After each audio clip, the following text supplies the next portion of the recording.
Hi, Janos. Hey there, how's it going? Pretty good. It's yet another virtual conference. Yet another virtual conference. And you know what? TV is boring. Exactly. Let's just make our own cinema replays. Yeah, that's awesome.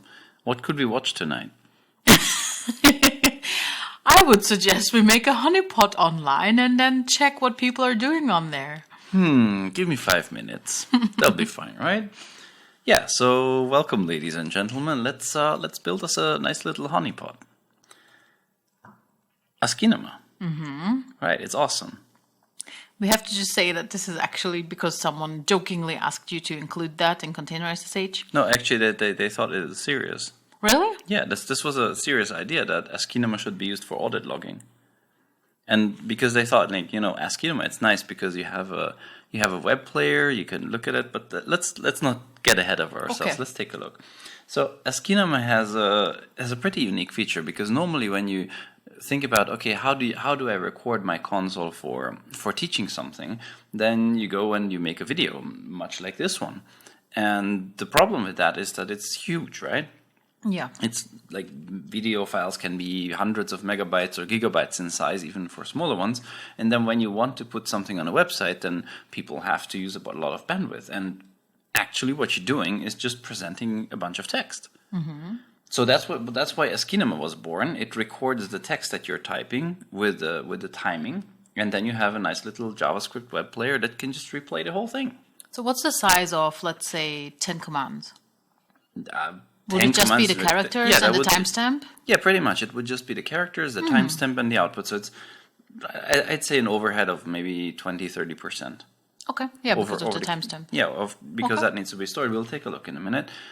But yeah, so if you make a GIF or however you're supposed to pronounce it, I don't know. GIF, of course, just GIF, thing. yeah, I don't know which one's the politically correct one. Then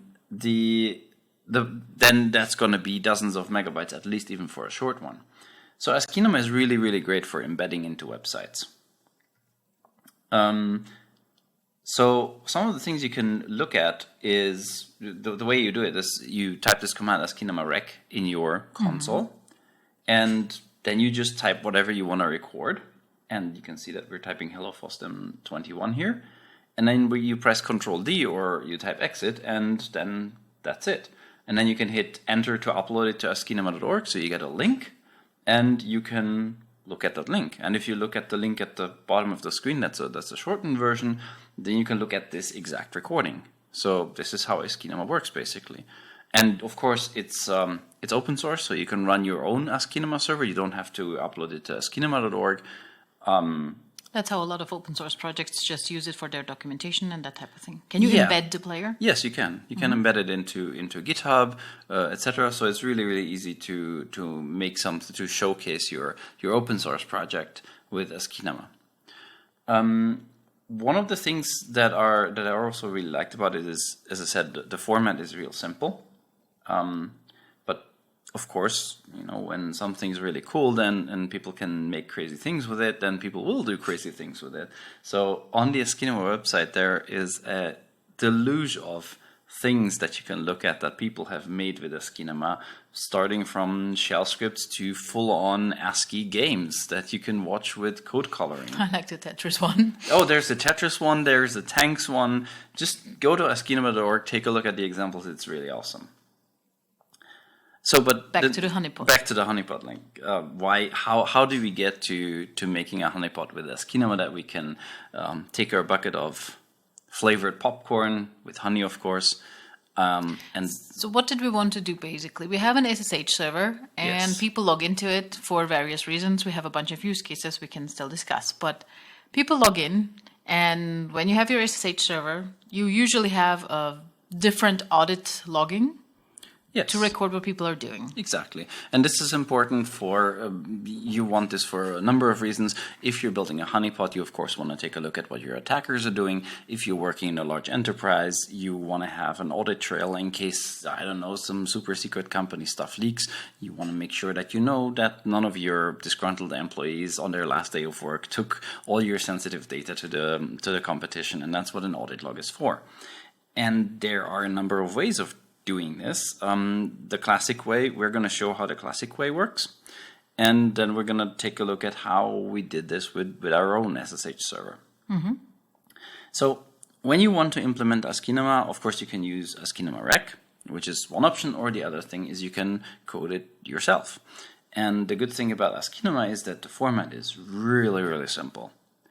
It is basically a text file, and there are JSON fragments in it. It's not a single JSON file. It's a new line delimited JSON, so that each line has a separate JSON on it. This makes it easy to parse because you don't need to load the whole JSON into memory. You can just load it one line at a time.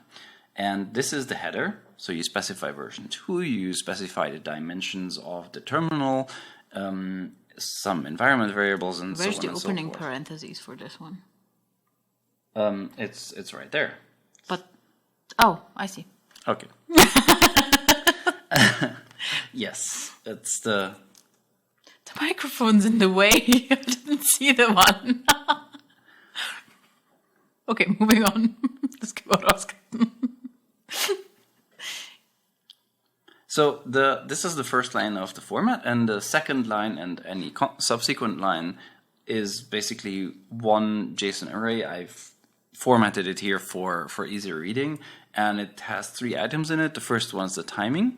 The second one, if it's input or output. Normally Asciinema rec doesn't record input for security reasons. You don't want to record passwords and stuff, but you can. But you can. Yes, and then you have these formatting characters. I highlighted them here. They are special characters that are used to do code coloring. So these are what you would issue when you wanted to print colored segments in your shell script. Then you would use these Unicode 1B, I think it's ASCII 31 or something like that, character to then create a special sequence of characters that makes the next few words colored. Just as a little security reminder for everyone, this is why you have different passwords on every website and every account you use, because you never know where you're logging in, where your password can be saved.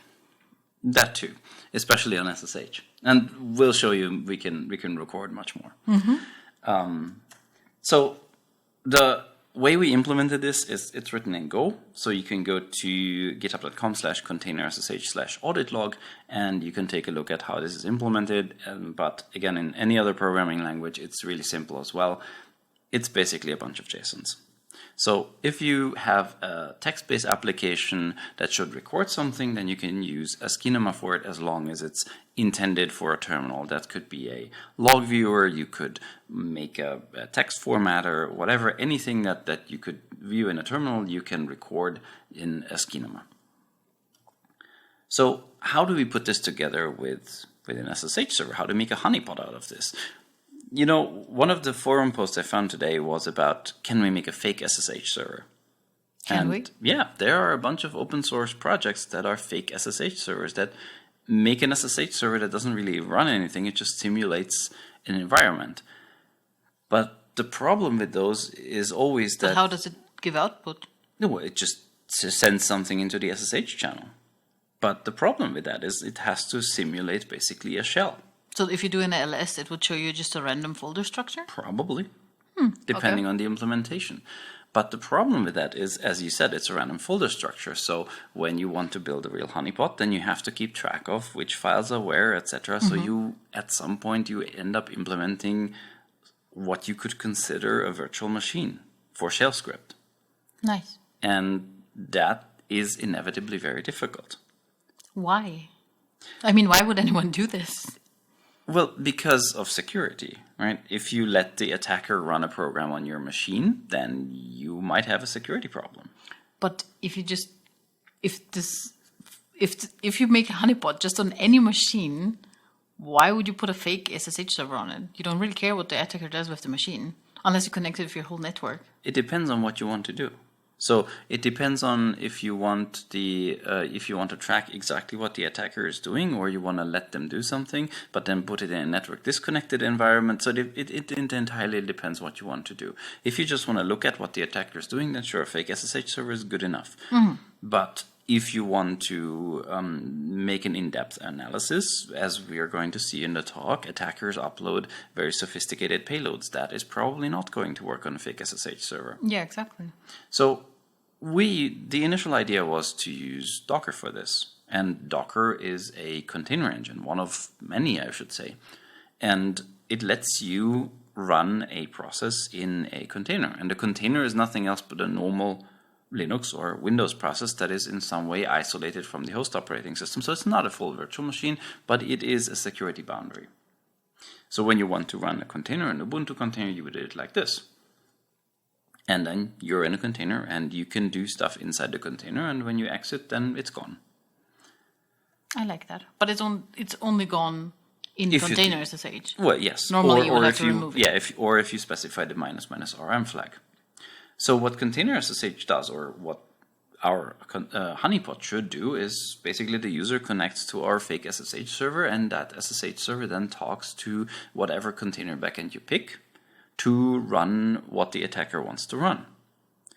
And that is rather simple because these container backends provide us with an HTTP API. So it's basically a web API that you can talk to. It doesn't look like a web API because in Docker and Podman it's a Unix socket, but you can still talk HTTP to it. So let's try and do this from scratch. What you do is you take your normal run-of-the-mill OpenSSH that you have installed on your Linux server, and you enter this little command into the SSHD config. This little command forces any connection that's coming in to run usr bin docker run -ti ubuntu.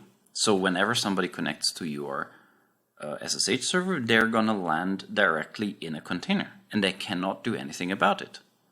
That's really nice.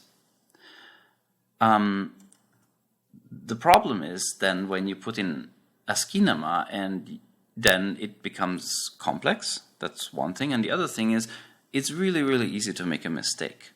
Because in shell scripts there's this thing called shell injection when you're not properly escaping parameters that are coming from the user, etc., etc. It's really easy to make a mistake, and that will mean that the attacker can actually SSH into your host system, which is what you absolutely don't want from a honeypot. What do you mean making a mistake? Because if the config is done, the config is done. Yes, but for example, imagine you're putting a variable into this command line. There is a variable which I have not put into the slide deck, is called SSH original command, which is something that the user sends. And just as you have a security vulnerability in SQL when you put in data from the user without escaping it properly, the same way you can have a security vulnerability in your shell script, in this case in this force command, which then causes a command from the user to execute on the host system instead of the container. And you, of course, don't want to run Asciinema inside the container because then your whole audit log is inside the container. So what you can do instead is you could try container SSH, of course. Container SSH is an open source software under the MIT license. We've written it in a couple of months, and you can find all the details about it on containerssh.io. The way that it works is, as we said previously, the user connects to container SSH, and container SSH, without launching any external programs, talks to a container backend using its API and then launches containers for each connection. What it also does, before letting the user in, it talks to an authentication server. This is a server that you have to provide. We supply a demo authentication server that you can use for a honeypot, but you could, for example, connect this to your corporate user database and then let in users into containers based on your database. The other thing that you can do, using the configuration server, you can dynamically supply what kind of a container to launch for this specific user, or what directory to mount. So, for example, each user could see their own home directory, and so on and so forth. And this is something that you can dynamically supply using a webhook. Now, the containerssh.yaml is quite extensive, so you can do a lot with it. But for our purposes, we want to watch our users fail at breaking out of a container. So we put in the audit log configuration and set it to log in the Asciinema format into the TMP directory. And this is on the machine that container SSH is running on. So this is the TMP directory is meant on the host machine. This is a new feature in container SSH 0.4. So if you want to try this at the time of recording, you will have to try one of the preview releases. And then you specify the host key. This can be the same host key that you're using for your normal SSH server. And you specify the URL to your authentication server. So you don't have to obviously code. I mean, the idea is that everyone can plug in their own configuration and authentication server, but we also provide a default one that you can use to test things out. Yes, so this default one lets you in with a preset username and password, or if you provide it with a specified environment variable, then it lets everybody in. So if you need to generate a host key that you don't want to use your default one, you can do that with this command. And then you can use, for example, Docker to run containerssh itself, but it runs just as well outside of Docker. You can even run it on Windows if you want, or on macOS. And then you specify these parameters. These are just basically a bunch of folders that we used in our Honeypot example. And the second command is going to launch the test auth config server. And pay attention to the containerssh allow all variable. This variable lets everybody in. So this is the configuration for a honeypot, where it just accepts any username and any password. And that's how you build a honeypot, basically. And then containerssh is going to log to wherever you specified in your log, but recommend setting it to whatever folder you mounted in your Docker run. So anyone who's trying to break in can do whatever they like as long as it's within the container? Yes. Because they cannot break out. Yes, and then you can of course configure the container backend to run, for example, in a network disconnected environment. So the authentication server, just in case you want to write your own, is very simple. Containerssh will talk to the /password URL on your server. Then it will send a JSON with the username, the password base64 encoded, the IP address of the connecting user, and a connection ID. This connection ID can then be used. This is recorded in the audit log as well, so you can then match it up with the logs of your authentication server. And what you need to send back is very complicated. It's a JSON with a success true in it to let the user in, or success false to not let the user in. So if you have a little bit of scripting knowledge in Python or Go, etc., then you can easily write a web server that just does this for you. And we provide the documentation for it as well. Yes, we do. And an open API doc. Now, what can you do? How does this look like? You can see that this is an Asciinema recording of me typing in a containerssh session, and I inserted this here as a video. And this is how it looks like when you record in Asciinema. However, we put this into production. We put it out on the internet, and this is what happened. And I was confused. What the hell is going on here? Even stranger. And it turned out that most attackers are bots. And bots, they don't use consoles. So they can't. Asciinema is meant for humans. It's meant for an interactive console where somebody's actually typing and you can record the input, the output, and it looks like a normal console.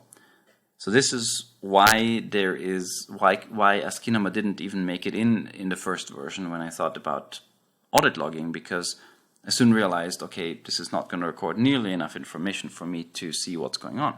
It would be useful for when you know you have a lot of human. Yes. For humans, it's good, but not for someone who is malicious, who's running scripts and bots and stuff. Mm-hmm. So the other log format is a binary log format that records much more information, and you can see we changed the format to binary. And this binary format records everything. Otherwise, the config file is the same.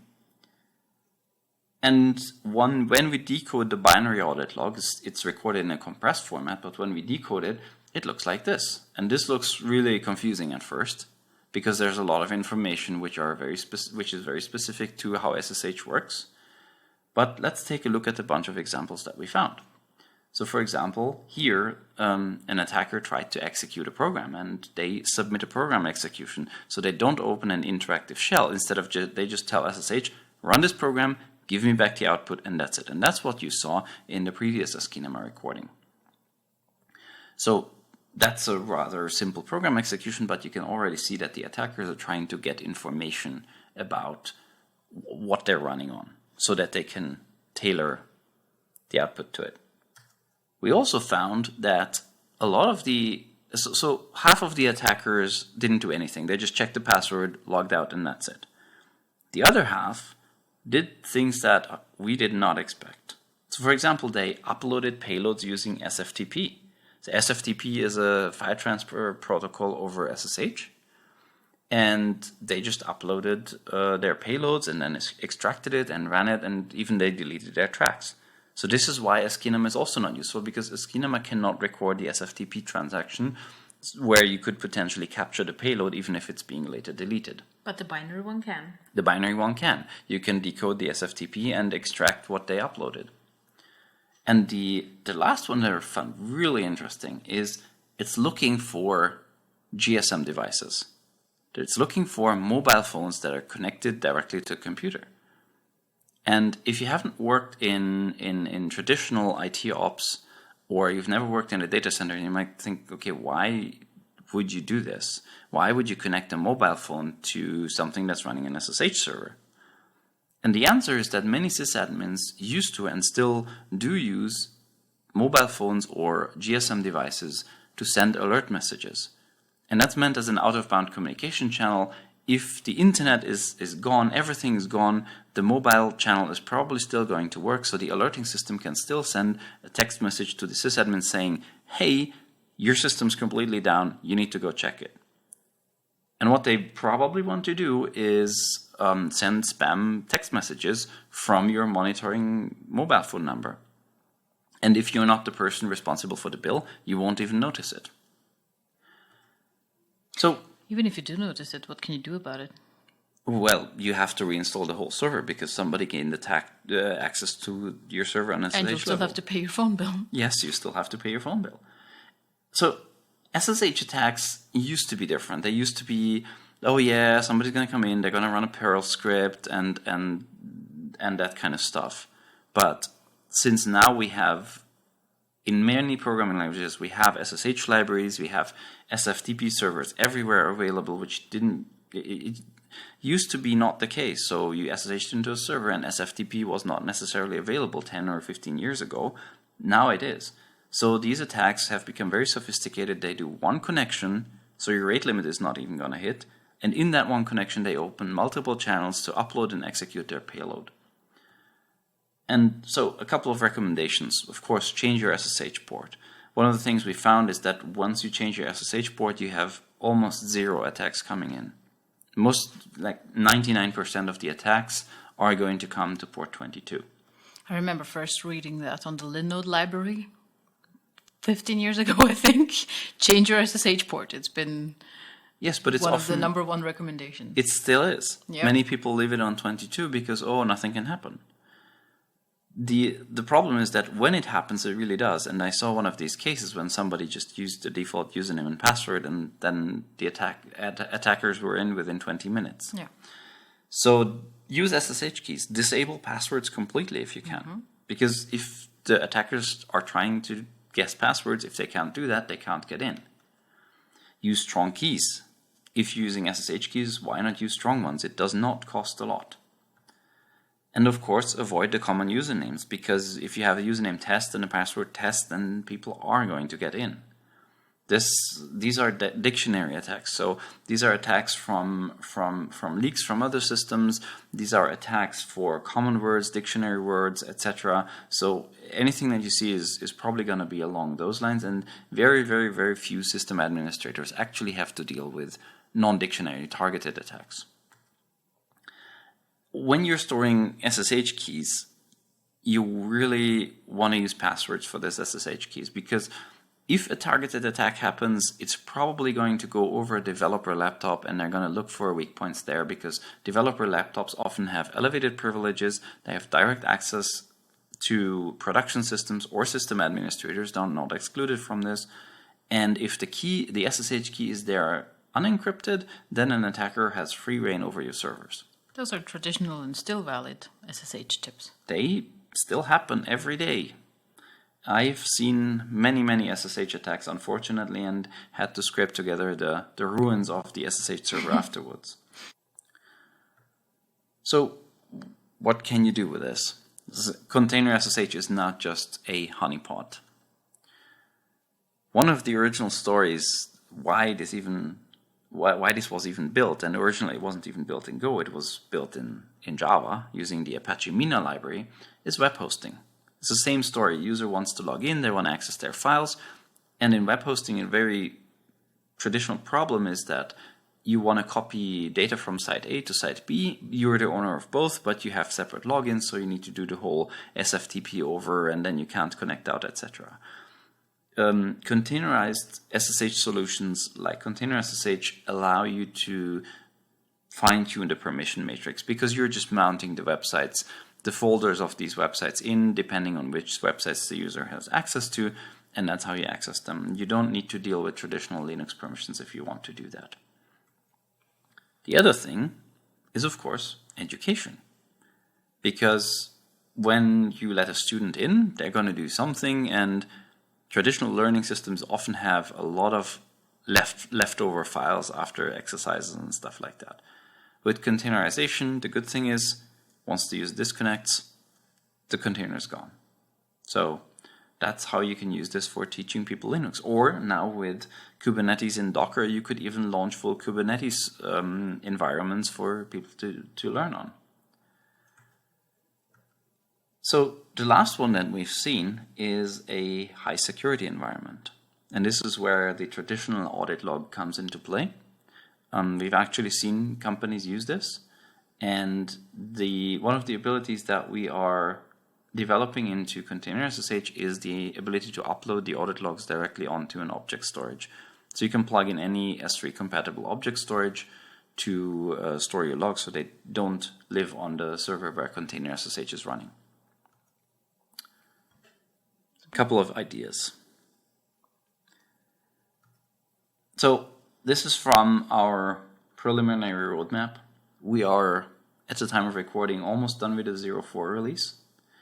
And as we mentioned, it's on containerssh.io. Yes, you can go to containerssh.io to These are look at the roadmap. just screenshots from the website. Yes. And there are a couple of ideas that we want to do. Container SSH is primarily intended as an SSH server that talks to containers, but many people have asked, after seeing what the audit log does, to allow proxying through to real SSH servers, to just use the audit log feature and otherwise just send data to another SSH server. And that's something that we are considering. Or the other idea is to make a web-based client for this, especially for corporate users who are usually having a hard time getting SSH access to a server. You could use a web interface to get a shell and work on that shell. So these are a couple of ideas to stay tuned for. And if you're interested in how this whole thing's going along and what we're doing, you can take a look at containerssh.io, or Debugged it. yeah, you can take a look at our website debugged.it. And with that, we are very ready happy. For questions. We're ready for questions, and we're really happy to have some questions from you. Maybe you also have ideas about how else this could be used. Maybe you've already thought about it, implemented something similar, so it would be really nice to hear about that. Yes, let us know and get in touch with us too. Thank you. Thank you very much for your attention. Bye.